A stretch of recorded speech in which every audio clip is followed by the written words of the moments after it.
नमस्कार, आप देख रहे हैं स्पेशल रिपोर्ट। मैं हूं आपके साथ शैलेंद्र चौहान। देश में लोकतंत्र का महापर्व मनाया जा रहा है। देश की जनता अगले 5 सालों के लिए अपना प्रतिनिधि चुन रही है। सत्ता के लिए 11 अप्रैल से चुनावी जंग शुरू हो चुकी है और 19 मई तक 7 चरणों में चुनाव होंगे। 23 मई को नतीजों का ऐलान होगा। ऐसे में लोकसभा चुनाव के लिए सभी राजनीतिक दल अपनी अपनी बिसात बिछाकर जनता को लुभाने की कोशिश में जुटे हैं। एक बार फिर से जनता को अच्छे दिनों के सपने दिखाए जा रहे हैं। सत्ता पक्ष से लेकर विपक्ष तक हर कोई सत्ता में आने पर जनता के लिए वो करने का दावा कर रहा है जो पिछले करीब 70 सालों में नहीं हो सका। जनता हैरान परेशान है कि आखिर किसके वायदों और दावों पर भरोसा करे। इसी माहौल में हम देश भर में घूमकर जनता का मूड जानने की कोशिश कर रहे हैं। सभी लोकसभा क्षेत्रों में जनता की बुनियादी समस्याएं क्या हैं और आखिर जनता इस बार किस मुद्दे पर अपना सांसद चुनेगी, ये जानने की हम कोशिश कर रहे हैं। इसी कड़ी में आज हम आपको 12 मई को छठे चरण में चुनाव होने वाले सुल्तानपुर संसदीय क्षेत्र ले चलेंगे और जानेंगे यहां की जनता ने अपने सांसद को चुनने के लिए क्या पैमाना तय किया है और वो कौन से मुद्दे हैं जिस पर जनता वोट करेगी।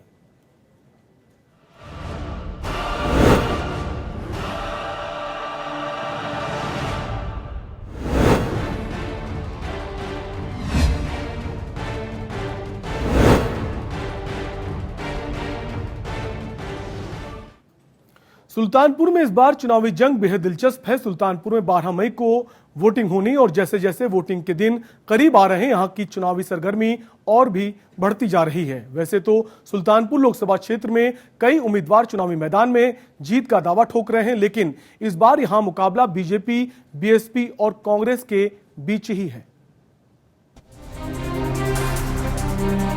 मुकाबले में बीजेपी ने इस बार यहां से मेनका गांधी को उतारा है। 2014 में इस सीट पर मेनका गांधी के बेटे वरुण गांधी ने जीत दर्ज की थी, लेकिन इस बार मां बेटे ने सीटों की अदला बदली कर ली है। वरुण गांधी अपनी मां की सीट पीलीभीत से किस्मत आजमा रहे हैं, तो वहीं मेनका गांधी अपने बेटे वरुण गांधी की सीट सुल्तानपुर से चुनावी मैदान में है। जबकि एसपी बीएसपी गठबंधन के तहत सुल्तानपुर सीट बीएसपी के खाते में गई है और बीएसपी ने पूर्व विधायक चंद्रभद्र सिंह को सुल्तानपुर से प्रत्याशी बनाया है, जबकि कांग्रेस ने डॉक्टर संजय सिंह को चुनावी मैदान में उतारा है। मेनका गांधी के पति संजय गांधी के ही करीबी रह चुके डॉक्टर संजय सिंह कांग्रेस के कद्दावर नेता माने जाते हैं। हालांकि राजनीतिक विश्लेषकों का मानना है कि अब क्षेत्र में उनका प्रभाव पहले जैसा नहीं रहा। उनकी पत्नी अमिता सिंह पिछले 3 चुनाव हार चुकी हैं। अब देखना यह है कि सुल्तानपुर की जंग में कौन यहाँ का सुल्तान बनता है।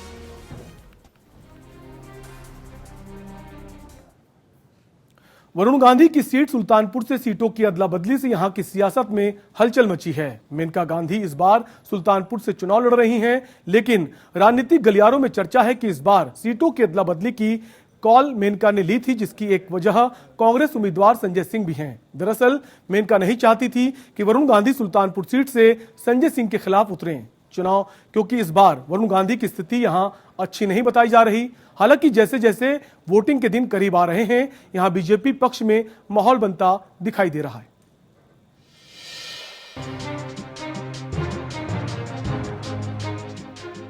उत्तर प्रदेश में गोमती किनारे बसे सुल्तानपुर की सल्तनत पर कब्जे के लिए चुनावी जंग चरम पर है।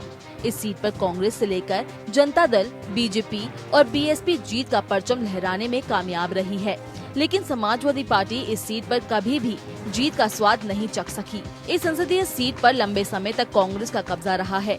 हालांकि रायबरेली और अमेठी की तरह कभी इसे वीवीआईपी सीट की अहमियत नहीं मिल सकी, लेकिन सुल्तानपुर को उत्तर प्रदेश की राजनीति में 2014 के बाद दूसरे गांधी के इलाके के तौर पर नया महत्व मिला, जब बीजेपी के वरुण गांधी ने यहाँ से जीत का परचम लहराया।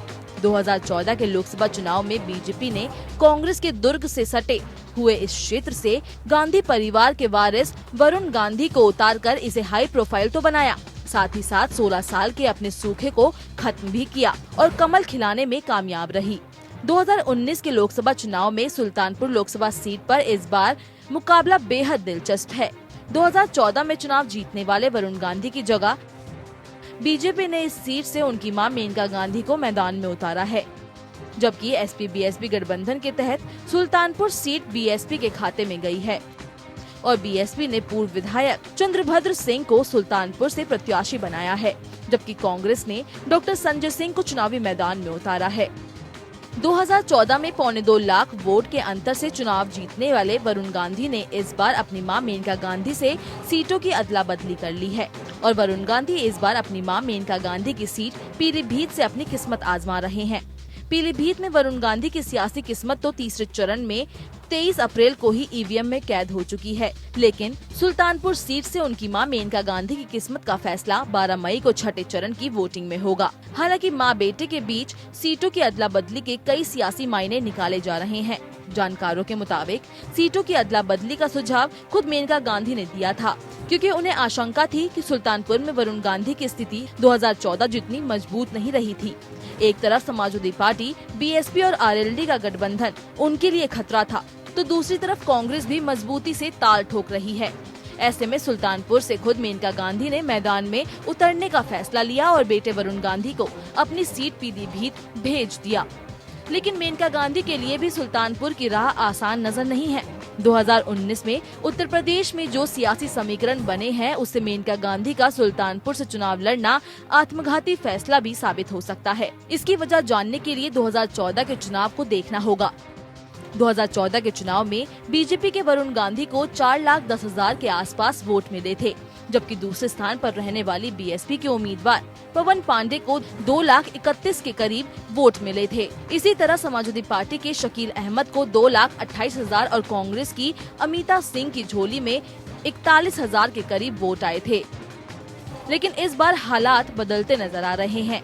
एसपी बीएसपी गठबंधन के बाद सुल्तानपुर की सीट बीएसपी के खाते में गई है और पार्टी ने यहां से चंद्रभद्र सिंह को मैदान में उतारा है। अगर पिछले चुनाव की बात करें तो एसपी बीएसपी के खाते में 4.5 लाख से भी ज्यादा वोट गए थे, जो वरुण गांधी को मिले कुल वोट से ज्यादा है। इस बार एसपी बीएसपी के बीच गठबंधन है, जो बीजेपी के लिए खतरे की घंटी है। वहीं कांग्रेस भी मेनका गांधी के सुल्तानपुर से सांसद बनने के अरमानों पर पानी फेर सकती है। 2009 में सुल्तानपुर से चुनाव जीत चुके कांग्रेस नेता संजय सिंह भी इस बार मजबूती से मैदान में डटे नजर आ रहे हैं। 2014 में उन्होंने खुद चुनाव नहीं लड़ा था और उनकी पत्नी अमिता सिंह मैदान में थी, जिन्हें चौथे स्थान से संतोष करना पड़ा था। उस दौरान कहा गया था कि संजय गांधी से नजदीकी की वजह से उनके बेटे वरुण गांधी के खिलाफ संजय सिंह चुनाव मैदान में नहीं उतरे। लेकिन 2014 से 2019 तक काफी कुछ बदल चुका है। 2009 के चुनाव में संजय सिंह ने करीब 1 लाख वोटों के अंतर से जीत दर्ज की थी। स्थानीय लोगों की माने तो उस दौरान संजय सिंह ने क्षेत्र का ठीक ठाक विकास किया था और 2014 के बाद भी लगातार क्षेत्र में सक्रिय रहे हैं। ये कांग्रेस प्रत्याशी संजय सिंह के पक्ष में जाती है। हालांकि 2014 के आंकड़ों का विश्लेषण करने से इस चुनाव में बीजेपी और कांग्रेस के मुकाबले गठबंधन का पलड़ा भले ही भारी नजर आता है, लेकिन पीएम मोदी की छवि और मेनका गांधी का व्यक्तित्व सारे समीकरणों को बदलने की मादा रखता है। वैसे सुल्तानपुर के जातीय समीकरण की बात करें तो ब्राह्मण, मुस्लिम और गैर यादवों की पिछड़ी आबादी यहाँ से अच्छी खासी तादाद में है। इस इलाके में हिंदू और मुसलमान दोनों ही बड़ी तादाद में है, लेकिन हिंसक सांप्रदायिक संघर्षों से ये इलाका लगभग बचा रहा है। हालांकि चुनाव के वक्त धार्मिक भावनाओं को उभार कर वोटरों के ध्रुवीकरण की यहाँ खूब कोशिशें हो रही है। चुनावी रैली में मेनका गांधी का अल्पसंख्यक समुदाय में तकरीबन धमकाने वाले अंदाज वाले भाषणों को इसी कोशिश के तहत देखा जा सकता है। सुल्तानपुर संसदीय क्षेत्र में कुल 5 विधानसभा क्षेत्र आते हैं, जिनमें इसौली, सुल्तानपुर शहर, सदर, लंबुआ और कादीपुर रिजर्व सीट शामिल है। मौजूदा समय में इनमें 4 सीटों पर बीजेपी का कब्जा है और महज 1 सीट यानी इसौली सपा के पास है। अब सुल्तानपुर में 12 मई को चुनाव होना है और 23 मई को नतीजों के साथ ही ये साफ हो जाएगा कि आखिर सुल्तानपुर की जनता ने किसे अपना सुल्तान चुना है। Bureau report. इस बार सुल्तानपुर की जनता किस मुद्दे पर अपना सांसद चुनती है, आइए खुद जनता से ही जानते हैं। विकास के मुद्दे पे इस समय वोट डालेंगे। जात पात भेदभाव सब छोड़ के हम विकास के मुद्दे पे वोट डालेंगे। महिलाओं के लिए सुरक्षा मेन होती है, जो होनी चाहिए। जैसे मतलब आए दिन चोरी हो रही, डकैती हो रही, बलात्कार हो रहे हैं, ये सारी चीज़ें रोक होना चाहिए, जो बहुत ज़रूरी है।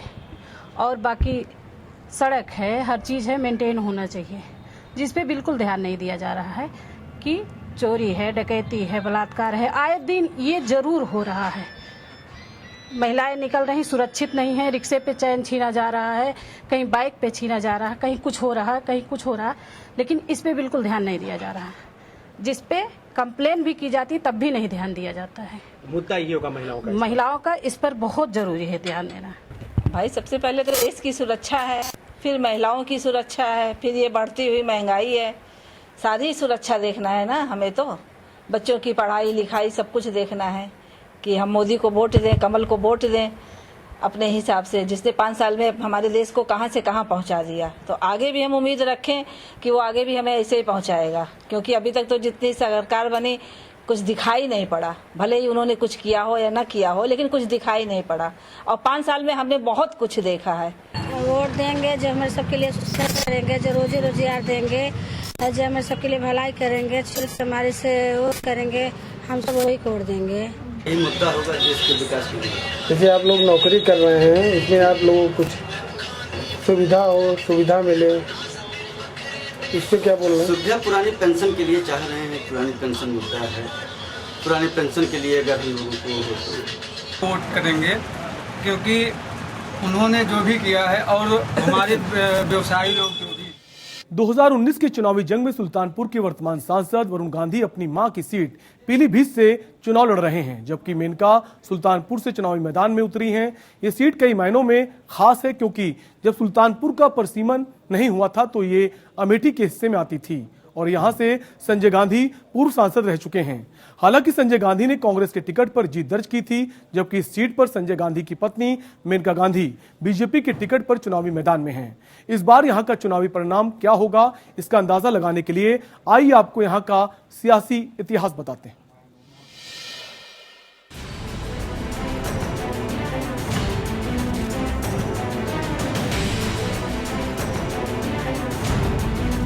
आजादी के बाद से सुल्तानपुर लोकसभा सीट पर अभी तक 16 लोकसभा चुनाव और 3 उपचुनाव हुए हैं। शुरुआती 25 सालों तक इस सीट पर कांग्रेस का लगातार कब्जा रहा। 1951 से 1971 तक कांग्रेस से सुल्तानपुर सीट छीनने की सभी दलों ने कोशिश तो बहुत की, लेकिन कामयाब नहीं हो सके। पहली बार इस सीट से 1951 में कांग्रेस के बीवी कैसकर जीतकर संसद पहुंचे। इसके बाद 1957 में कांग्रेस के गोविंद मालवीय, 1962 में भी कांग्रेस के कुंवर कृष्णा वर्मा, 1967 में कांग्रेस के गणपत सहाय और 1971 में भी कांग्रेस के केदारनाथ सिंह चुनाव जीतने में कामयाब रहे। सुल्तानपुर में कांग्रेस को पहली बार हार का सामना 1977 में करना पड़ा, जब आपातकाल की वजह से देश भर में कांग्रेस विरोधी लहर थी। 1977 में जनता पार्टी की जुल्फिकुरुल्लाह कांग्रेस को हराकर सांसद बने। हालांकि इस सीट पर 1980 में कांग्रेस ने एक बार फिर वापसी की। 1980 में कांग्रेस के गिरिराज सिंह ने फिर से सुल्तानपुर की सल्तनत पर कब्जा कर लिया। 1984 में कांग्रेस के राजकरण सिंह ने जीतकर कांग्रेस के दबदबे को बरकरार रखा, लेकिन इसके बाद कांग्रेस की सल्तनत ऐसी छिनी कि इसे पाने के लिए कांग्रेस को 20 सालों का इंतजार करना पड़ा। 1989 में जनता दल के राम सिंह ने सुल्तानपुर सीट जीतकर कांग्रेस की सल्तनत पर कब्जा कर लिया था। 90 के दशक में राम मंदिर आंदोलन के दौर में बीजेपी ने इस सीट पर कमल खिलाने में कामयाबी हासिल की। 1991 से लेकर 2014 के बीच बीजेपी ने 4 बार जीत हासिल की। 1991 में बीजेपी के विश्वनाथ शास्त्री जीते, जबकि 1996 और 1998 में देवेंद्र बहादुर सुल्तानपुर से बीजेपी के सांसद बने। वहीं बसपा इस सीट पर 2 बार जीत हासिल कर चुकी है, लेकिन दोनों बार सांसद अलग रहे। 1999 में बीएसपी के जयभद्र सिंह ने जीतकर यहां पहली बार बीएसपी का परचम लहराया, तो 2004 में मोहम्मद ताहिर खान ने बीएसपी की जीत को दोहराया। लेकिन 2009 का चुनाव कांग्रेस के लिए यादगार रहा। 20 साल के इंतजार के बाद यहां की जनता ने कांग्रेस को मौका दिया और कांग्रेस के डॉक्टर संजय सिंह को सांसद चुना। लेकिन सालों बाद मिली कामयाबी को कांग्रेस संजोकर नहीं रख सकी और 5 साल बाद 2014 में बीजेपी के वरुण गांधी ने सुल्तानपुर सीट जीत ली। सुल्तानपुर सीट के वोटिंग पैटर्न पर गौर करें तो बीजेपी के देवेंद्र बहादुर को छोड़ दें तो दूसरा कोई ऐसा चेहरा नहीं है जो सीट पर दूसरी बार सांसद बनने में कामयाब रहा हो। यही वजह रही कि इस सीट पर किसी एक नेता का कभी दबदबा नहीं रहा है। आजादी के बाद कांग्रेस यहाँ 8 बार जीती, लेकिन हर बार चेहरे अलग रहे। इसी तरह से बीएसपी 2 बार जीती और दोनों बार नेता अलग अलग थे, जबकि बीजेपी 4 बार जीती, जिसमें 3-4 चेहरे शामिल रहे। अब देखना है कि 2019 के चुनाव में यहाँ की जनता बीजेपी के नए चेहरे को अपना सांसद चुनती है या किसी और पार्टी का नया चेहरा सांसद बनने में कामयाब होता है। Bureau report. आइए जानते हैं कि 12 मई को सुल्तानपुर की जनता जब वोट करेगी तो उसके लिए सांसद चुनने के क्या मुद्दे होंगे। जो देश की बात करेगा हम उसी के साथ हैं। इस बार राष्ट्र का मुद्दा राष्ट्र सबसे ऊपर मुद्दा है। हम केवल एक ही चीज को ध्यान में रख रहे हैं, किसने अच्छा किया किसने बुरा किया कुछ नहीं, लेकिन देश के प्रति जिसने देश का सम्मान बढ़ाया हो हम उसके साथ हैं। जो देश का सम्मान नीचे करेगा हम उसके साथ नहीं। आर्थिक नीति बात कर रहे हैं या फिर आर्थिक नीति सबसे बड़ा मुद्दा पहले देश का है। देश हमारा सुरक्षित है, सब कुछ हो जाएगा साथ। अगर देश की ही सम्मान नहीं रहेगा तो फिर सब बेकार है, फिर कोई सम्मान नहीं है तो कुछ भी नहीं है। हर चीज की महंगाई ज्यादा बढ़ रही है। हर चीज कोई देखिए बलात्कार हो रहा है, डकैती पड़ रही है, जहाँ देखिए वहीं हर चीज तो हो रहा है। कोई चीज कम हो रहा है, कहीं कुछ नहीं कम हो रहा है कि कुछ कम हो रहा है। मुद्दे यही होंगे, यही मुद्दे हैं। देंगे और जो है रोजगार देंगे और बाकी सारा सुरक्षा आने जाने के लिए जो है और रोजगार और हमारे देश की जनता और राष्ट्रीय उस पर जो है मतलब एक मजबूत स्थिति चाहिए। देश की जो आर्थिक हालत कमज़ोर थी पहले वो मजबूत हो और देश के लिए मतलब स्वास्थ्य, सुरक्षा, सड़क, बिजली और किसानों के लिए खेती, मजदूरों के लिए काम, इन सब के लिए हम बीजेपी को वोट करना चाहते हैं। हम लोग व्यापारी तो ही हैं। जब से जीएसटी लगी, नोटबंदी हुई, तब से बेकार हो गए हम लोग। इसलिए सोच समझ के वोट देंगे, जिसको भी देंगे। बस जो देश का विकास करे और हमारे शिक्षा के बारे में कुछ सोचे और हमारे यहाँ हमारे क्षेत्र में कुछ अच्छे कॉलेज खोलें। बस इसीलिए पहली बार हम वोटिंग करने जा रहे हैं इस बार, और जो प्रत्याशी हमारे लिए काम करेगा मैं उसी को। और स्पेशल रिपोर्ट में अभी के लिए इतना ही। नमस्कार।